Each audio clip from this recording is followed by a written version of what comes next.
नरक में भी सम्यक दर्शन की प्राप्ति हो सकती है। वहां पर भी जाति स्मरण के बल से सब जो नारकी होते हैं उनको अपना सम्यक दर्शन की प्राप्ति हो जाती है। कई बार हम सभी प्रवचन सुनते हैं और प्रवचन सुना भूल गए, लेकिन आचार्य भूल कहते हैं कि हम जब भी प्रवचन सुनते हैं उसको ध्यान से सुनना चाहिए, ध्यान से सुनने का प्रयास करना चाहिए। क्यों? हो सकता है आज जो प्रवचन सुना उसका प्रभाव आप कहें कि प्रवचन तो हम डेली सुनते कुछ होता ही नहीं है, लेकिन उस प्रवचन का प्रभाव हो सकता है आपको इस भाव में उसका कुछ प्रभाव महसूस ना हो। लेकिन आचार्य भगवान कहते हैं कि नारकी जीवों को, जो कि सातवें नरक में जो नारकी जीव हैं, सातवें नरक में नारकी जीवों को कोई नरक प्राप्त नहीं हो पाती। तीसरे नरक तो जो देव रहते हैं वही देव भी जाकर के वहाँ पर जो पूर्व उनके संबंधी आते रहते हैं, तो उनको जो स्मरण में आता है कि हमारा पूर्व का संबंधी नरक में है, तो वहाँ पर असुर कुमार के जाकर देव जाकर के उनके लिए संबोधन करते हैं। असुर कुमार के जाते हैं और दूसरे भी देव जाकर के उनके लिए संबोधन करते हैं। सीता के जीव को उदाहरण मिलता है कि सीता का जीव जो कि 16वें स्वर्ग में है, 16वें स्वर्ग से उसने जाना कि लक्ष्मण का जीव नरक में है। वह वहां से आया और लक्ष्मण के जीव को आकर उसने क्या किया, संबोधित किया, प्रतिबोधित किया कि आप कहाँ पर एक किन भावों में पड़े हुए हो, कहाँ आपने किन भावों से संसार के में ऐसे कार्य किए कि आप नरक में आना पड़ा और अभी भी आप इन नारियों के बीच रहते हुए निरंतर पाप कार्य कर रहे हो। वहां पर वह सम्यक दर्शन की महिमा उतराती और उनको लक्ष्मण के लिए सम्यक दर्शन की वहां पर प्राप्ति होती है। इसी प्रकार से वह रावण को भी जाकर प्रतिबोधित करती है, संबोधित करती है और रावण को भी वहां पर सम्यक दर्शन की प्राप्ति होती है। तो इस प्रकार से देव आकर के वहां पर उनके लिए संबोधित करती है और उसके द्वारा सम्यक दर्शन की प्राप्ति करती है। लेकिन सातवें नरक में इस प्रकार का कोई योग नहीं मिल पाता, तो वहां पर बताया गया कि कई बार उस सातवें नरक के नारकी जीव होते हैं तो उनके लिए भी पूर्व में जो सुना हुआ है, पूर्व में जो प्रवचन आदि सुने हुए हैं, वह उनके लिए जाति स्मरण के बच्चे स्मरण में आ जाता है कि पहले हमने पूर्व में इस प्रकार मुनियों के मुख से इस प्रकार के वचन सुने थे, इस प्रकार से उन्होंने धर्म की महिमा बतलाई थी और उस समय मैंने धर्म की महिमा सुनकर के भी उस मार्ग पर हमने अनुसरण नहीं किया था और जिसके कारण से हमारे लिए वर्तमान में इस प्रकार से नरक गति में आना पड़ा। तो उस प्रकार जब उनको इस प्रकार का स्मरण आता है तो उसको स्मरण प्रवचन आदि को स्मरण करके धर्म संबोधन को स्मरण करके उन्हें क्या कर लेते, सम्यक दर्शन को प्राप्त कर लेते हैं। तो भावों की महिमा बतलाई गई कि एक भाव वह होते हैं कि संसार में भटकाने वाले होते हैं और एक भाव वह होते हैं कि संसार से हमारे लिए धर्म के पथ पर आगे बढ़ा लेते हैं। तो महाराज जी तो यहाँ पर आपके पास समय समय पर आते हैं, आपके लिए प्रवचन देते हैं, उपदेश देते हैं। अब हमने उसको कितना अंगीकार किया, कितना हमने उसको आचरण में लाए, यह मुख्य है। यदि हमने हमारा प्रवचन सुन लिया और सुनकर के हम जैसे डेली घरेलू कार्य में रहते हैं, गृह कार्य में रहते हैं, विदेश में रहते हैं, व्यापार में रहते हैं, वैसा ही डेली हमने किया तो उस प्रवचन से क्या हुआ? आचार्य को कहते हैं हम प्रवचन को जब सुनते हैं तो उसको वह हमारे आचरण में क्या आया, कितना आया, उससे हमारे जीवन में कितना परिवर्तन आया, कितना परिवर्तन हुआ, यह मुख्य है। तो इस प्रकार से भावों के कारण से नारकी जीव भी अपना कल्याण कर लेते हैं, भावों के कारण से तेज गति के जीव भी अपना कल्याण कर लेते हैं। तेज गति के जीव के विषय में तो अपन सभी कई बार सुनते हैं, कई बार शास्त्रों में भी उल्लेख मिलता है कि भगवान आयुष्मान का जीव पूर्व में क्या था, पूर्व में शेर का जीव था और शेर के जीव को जब जानने की राय मुनिराज ने देखा तो उन्होंने जब देखा कि तो हिरण्य शिकार कर रहा है तो वह आश्चर्य पड़ जाते हैं और उसके पास जाकर के उसके लिए संबोधित करते हैं कि हे भाभी होने वाले तीर्थंकर, तू ये क्या कर रहा है, कहाँ हिंसा में लगा हुआ है, तू हिंसा का पुजारी बनने वाला जीव और हिंसा में लगा हुआ है। तो इस प्रकार उसके प्रतिबोधन देते हैं तो क्या होता है, सोचता है ये मुझे क्या कह रहे हैं, अहिंसा का पुजारी, इस प्रकार से संबोधन कर रहे हैं। एक कहना है कि भावी तीर्थंकर अर्थात आगे जाकर मैं तीर्थंकर होऊंगा, मैं तीर्थंकर पद प्राप्त होऊंगा। इस प्रकार का सुनकर के उसके बड़ा आश्चर्य होता है।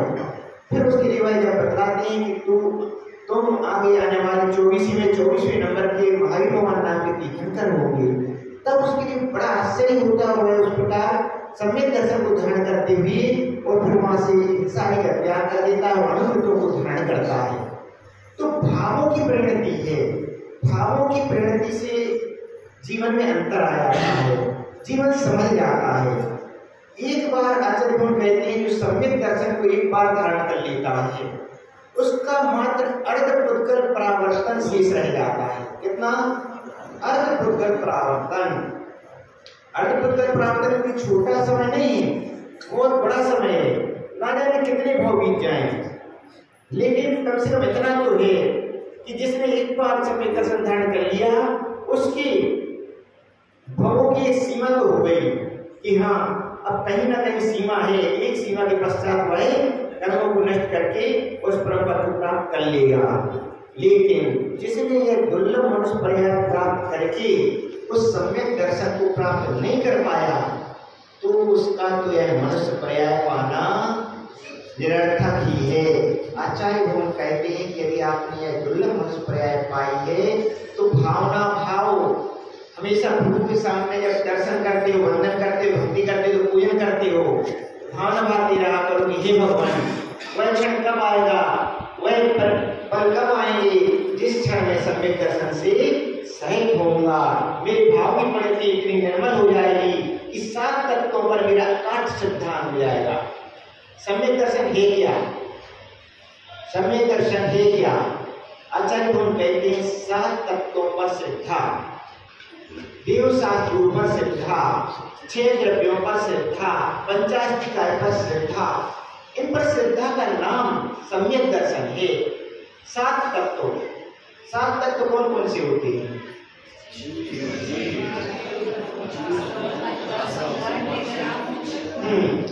जीव, अजीव, आश्रव, बंध, संवर, निद्रा और मोक्ष, ये 7 तत्व होते हैं।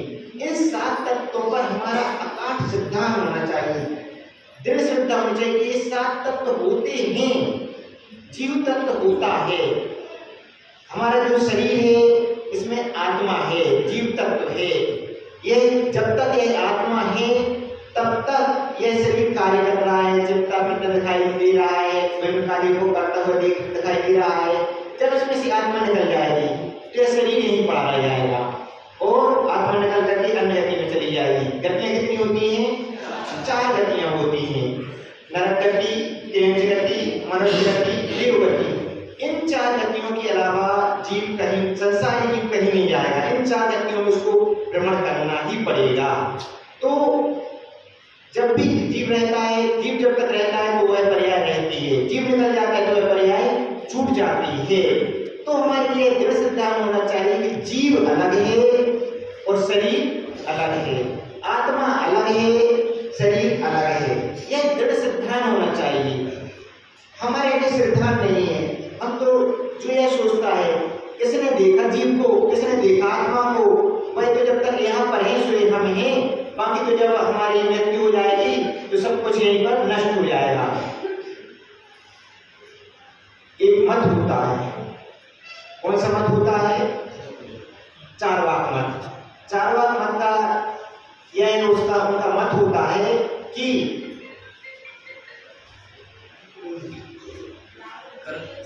यावत् जीवन सुखम जीवित ऋणम कृत्वा कृतं भवेत् भस्मीभूत देहस्य पुनरागमनं कुतः। तो ऐसा कहते हैं कि यावत् जीवन सुखम जीवित, जब तक जीना है सुख से जियो, ऋणम कृत्वा कृतं भवेत्, ऋण लेकर के क्या करो? जीव लो। तो ऐसा क्यों कहते हैं? भस्मीभूत देहस्य, यह जो देह है क्या हो जाएगी? एक दिन भस्म हो जाएगी। पुनरागमनं कुतः, आत्मा का पुनः आगमन किसने देखा? वो तो होता ही नहीं है, उनके मत में तो होता ही नहीं है। उन्होंने तो ये माना है कि शरीर कैसे बना है? पंच से बना हुआ है। तो पृथ्वी, जल, वायु, आकाश आदि 5 तत्वों से बना हुआ है। तो जब तक ये रहता है छुट्टी के बाद में तो ये सब इसी में विलीन हो जाता है। तो ये सी मान्यता है कि तो क्या कहती है कि जब तक इन्हें सुख से जियो, अच्छा खा पियो, मौज मस्ती करो, ऋण लेकर के क्या पियो, घी पियो, किसने देखा कर्म मन, किसी ने नहीं देखा, अच्छे से सुख से जियो, तो ऐसा कहते हैं। तो यह इनकी दृष्टि क्या है, मिथ्या मान्यता। यही अनादिकाल से मिथ्या मान्यता अपन सभी को भटकाती रही, और यदि यही मान्यता वर्तमान में ही बनी रही तो क्या क्या हो जाएगा, आगे भी अनंत काल तक हम क्या रहेंगे, भटकते रहेंगे। अभी तो मनुष्य पर्याय मिल गई इस भाव में, आगे मनुष्य पर्याय गई तो न जाने कितने भावों में कौन सी गतियों में भटकते रहोगे मालूम ही नहीं है। एक बार निगोद में पहुंच गए फिर तो कब निकल के आओगे वापस तो मालूम ही नहीं है। तो आचार्य भगवान कहते हैं कि भाव को संभालो, जिसने भाव को संभाल लिया उसका कल्याण हो जाएगा, और जिसने भाव को नहीं संभाल पाया वह संसार में भटकता रहेगा। तो ये जानना चाहिए जीव अलग है और शरीर अलग है। तो 7 तत्वों पर हमारी दृढ़ श्रद्धा होनी चाहिए कि जीव तत्व होता है। जीव तत्व 4 इस गति से जब हमारी आत्मा निकल जाती है तो अन्य गतियों में जाती है, इस पर हमारी श्रद्धा होनी चाहिए। इसी प्रकार से अजीव तत्व भी होती है। ये सब हम देख रहे हैं, टेबल कुर्सी, ये सभी भवन बंगला, ये सब क्या है, अजीब हैं। और जीव अजीव आश्रव, निरंतर कर्मों का आश्रव होता है, इस पर भी हमारी दृढ़ श्रद्धा होनी चाहिए। क्या होता है, निरंतर कर्म होते हैं, कर्मों का क्या होता है, आश्रव होता है। 2 प्रकार का आश्रव होता है, एक पुण्याश्रव और एक पापाश्रव। आप सभी 24 घंटे में से आपका अधिकांश समय कहाँ बीतता है, किसी का घर पर बीतता है, किसी का बिजनेस में बीतता है, किसी का सर्विस में बीतता है, और घर पे बीतता है तो इसमें बीतता है, रात में बीतता है, देश में बीतता है, घर के लोगों से के बीच में आत्म परिणामों के साथ बीतता है, और किसी के साथ प्रेम के साथ भी आप व्यवहार कर रहे हैं तो वह भी क्या है, राग रूप परिणाम है। आचार्य को कहते हैं ये सब क्या है, बंध के ही कारण है। इससे क्या होता है, निरंतर पाप आश्रव भी होता है। आप सभी 30 घंटे घर में बिता रहे हैं, 20 घंटे आपको क्या चल रहा है, आश्रव चल रहा है। कौन सा आश्रव चल रहा है, पाप आश्रव चल रहा है। और आप यहाँ पर आ रहे हैं, जनालय में महाराज जी के प्रवचन होने हैं, महाराज जी ध्यान करने वाले हैं। अब अभी आप क्या है, तो महाराज जी प्रवचन सुनने चले, तो अभी आपका कौन सा उपयोग चल रहा है, शुभ उपयोग चल रहा है।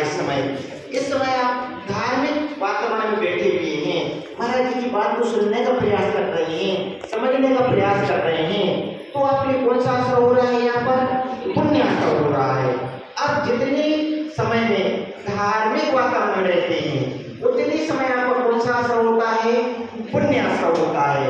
और जितने समय घर आदि में रहते, बिजनेस में, सर्विस में रहते, असर हो रहा है, निरंतर कर्मों का असर हो रहा है। पुण्याश्रव होगा तो पुण्याश्रव क्या करेगा आपके लिए, ये जो पुण्याश्रव रहता है, जो हम अनुकूलता देखते हैं ना, परसों नरसों में प्रवचन बताया था कि एक व्यक्ति का जन्म हुआ, एक व्यक्ति का जन्म कहाँ हुआ, जो अपने यहाँ के कोई प्रतिष्ठित व्यक्ति होंगे उनके यहाँ किसी का जन्म हुआ, किसी बच्चे का जन्म हुआ, अच्छे वो धन से भी संपन्न थे, धर्म से भी संपन्न थे, धर्म भी करते थे, धन भी उनके पास अच्छा था, अच्छा बिजनेस था, सब कुछ था। एक व्यक्ति का जन्म वहां पर हुआ। एक व्यक्ति का जन्म कहाँ पर हुआ, एक किसी गरीब परिवार में हुआ। ठीक है, दोनों जीव थे, दोनों आत्माएं थी। उस व्यक्ति का जन्म गरीब परिवार में क्यों हुआ और एक व्यक्ति का जन्म गरीब परिवार में क्यों हुआ, उसका जन्म धार्मिक परिवार में क्यों हुआ और दूसरे व्यक्ति का जन्म अधार्मिक परिवार में क्यों हुआ, गरीब परिवार में क्यों हुआ। तो यहाँ पर आचार्य हम कहते हैं पुण्याश्रव काम करता है। पूर्व में जो पुण्याश्रव उस जीव ने किया हुआ है, उस पुण्य आश्रम ने काम किया। किसके पुण्य आश्रम ने, जिसका जन्म धनी व्यक्ति के यहाँ हो रहा है, तो उसका पुण्य, उसने इतना पुण्य कर लिया था, इतना पुण्य कर लिया था, इतने धार्मिक कार्य किए